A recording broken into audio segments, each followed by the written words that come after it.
नमस्कार मित्रांनो, कलाकार कट्टा या आपल्या यूट्यूब चॅनलवर आपल्या सगळ्यांचं खूप खूप मनापासून स्वागत.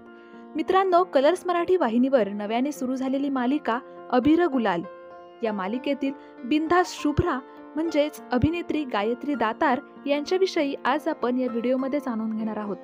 तत्पूर्वी जर तुम्ही चॅनलवर नवीन असाल तर आपल्या चॅनलला सबस्क्राईब करा आणि बेल आयकॉन क्लिक करा, जेणेकरून नवीन व्हिडिओमध्ये येणाऱ्या कलाकाराच्या जीवनाविषयी तुम्हाला लवकरात लवकर जाणून घेता येईल. गायत्री दातार यांचा जन्म 30 जुलै 1994 रोजी पुण्यामध्ये झाला. 2024 नुसार त्यांचं सध्याचं वय 30 वर्ष. गायत्री यांनी पुण्यामध्येच इंजिनिअरिंग पर्यंतचं शिक्षण घेतलं आहे. गायत्री यांना ट्रॅव्हलिंगची प्रचंड आवड आहे. माउंटेनिंगमध्ये त्यांनी खास शिक्षण देखील घेतलं आहे. यासोबतच त्यांना ट्रेकिंगची देखील फार आवड आहे. ॲडव्हेंचर इन्स्ट्रक्टर म्हणून त्यांनी 3-4 वर्ष काम देखील केलं आहे. आज रोजी इंस्टाग्रामवर त्यांचे 3,25,000पेक्षा जास्त फॉलोअर्स आहेत, तर फेसबुकवर 1,61,000पेक्षा जास्त फॉलोअर्स आहेत. त्या नेहमी त्यांच्या वेगवेगळ्या रील्समधून त्यांच्या चाहत्यांचं मनोरंजन करत असतात. मालिकेच्या एका एपिसोडसाठी त्या अंदाजे 25,000 ते 30,000 रुपये चार्ज करतात. खरं तर लहानपणापासूनच गायत्री यांना नाटकात काम करायची प्रचंड आवड होती. अगदी ज्युनियर सिनियर KG पासून त्या बालनाट्यात काम करायच्या. 2004 साली 4थीत असतानाच एकदा सुबोध भावे यांच्या हस्ते गायत्री दातार यांना बक्षीस मिळालं होतं. तेव्हा सुबोध भावे यांच्यासोबत फोटो काढल्यानंतर गायत्री म्हणाल्या होत्या की मला मोठं होऊन तुमच्यासारखंच व तुमच्याबरोबर काम करायचं आहे, मला टीव्हीवर झळकायचं आहे. व 2018 साली झी मराठी वाहिनीवरील तुला पाहते रे या मालिकेच्या माध्यमातून त्यांना सुबोध भावे यांच्यासोबत काम करण्याची संधी मिळाली. व खऱ्या अर्थानं गायत्री दातार म्हणतात की स्वप्न पाहण्यावर माझा अजून विश्वास बसला. स्वप्न पाहावी व ती पूर्ण करण्यासाठी प्रयत्न देखील तितकेच करावे. खरंच स्वप्न सत्यात देखील उतरतात. खऱ्या अर्थानं गायत्री यांची सुरुवात झाली 2016 साली. अजिंक्य लोखंडे यांच्या इंटॉलरन्स या शॉर्ट फिल्मपासून त्यांनी अभिनय करिअरला सुरुवात केली. यासोबतच 2019 साली प्रचंड गाजलेल्या निम्मा शिम्मा राक्षस या बालनाट्यात देखील गायत्री यांनी उत्तम काम केलं. तुला पाहते रे या मालिकेत त्यांना पहिल्यांदाच मुख्य भूमिका साकारण्याची संधी मिळाली. ईशा निमकर हे पात्र त्यांनी अगदी महाराष्ट्राच्या घराघरात जाऊन पोहोचवलं.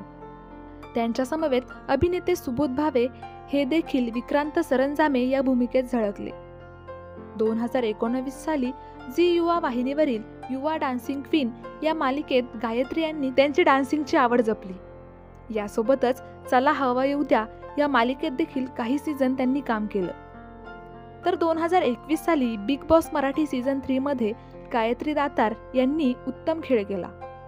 2022 मध्ये स्टार प्रवाह वाहिनीवरील सुख म्हणजे नक्की काय असतं या मालिकेत त्यांनी रुही कारखानीस ही भूमिका साकारली.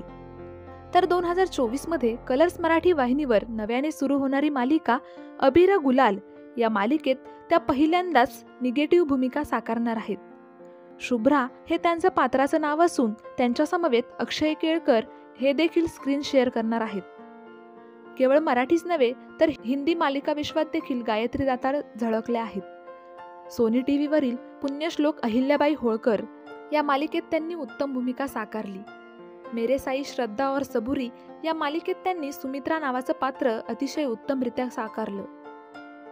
2021 मध्ये मीटर डाऊन या सिनेमात गायत्री यांनी काम केलं. तर त्यांची पहिली मराठी फिल्म कोल्हापूर डायरीज, नको हा बहाना व सये यांसारख्या व्हिडिओ सॉन्गमधून तुम्ही आम्ही सगळ्यांनीच गायत्री दातार यांना पाहिलं. प्लॅनेट मराठीच्या OTT लॉन्चच्या सोहळ्याच्या दरम्यान धकधक गर्ल माधुरी दीक्षित यांच्या हस्ते त्यांना सन्मान देखील मिळाला आहे. तर अशा उत्तम अभिनेत्रीच्या फॅमिलीविषयी जाणून घेऊयात. गायत्री दातार या सध्या अविवाहित असून त्यांना एक स्मार्ट नवरा हवा आहे. गायत्री दातार यांच्या आई त्या पुण्याच्या SP कॉलेजमध्ये झूलॉजी डिपार्टमेंटच्या HOD आहेत. गायत्री दातार यांचे बाबा मर्चंट नेव्हीमध्ये कॅप्टन आहेत. गायत्री यांचा मोठा भाऊ, गायत्री यांचा भाचा वेदांग. तर मित्रांनो, आजवर गायत्रींनी साकारलेली कोणती भूमिका तुम्हाला आवडली ते कमेंटमध्ये नक्की कळवा. गायत्री यांना त्यांच्या भावी वाटचालीसाठी खूप साऱ्या शुभेच्छा देऊयात आणि इथेच थांबूयात. व्हिडिओ आवडला असेल तर व्हिडिओला लाईक करा, शेअर करा आणि असेच नवनवीन कलाकारांच्या जीवनाविषयी जाणून घेण्यासाठी आपल्या चॅनेलला लगेच सबस्क्राईब करा. थँक्यू.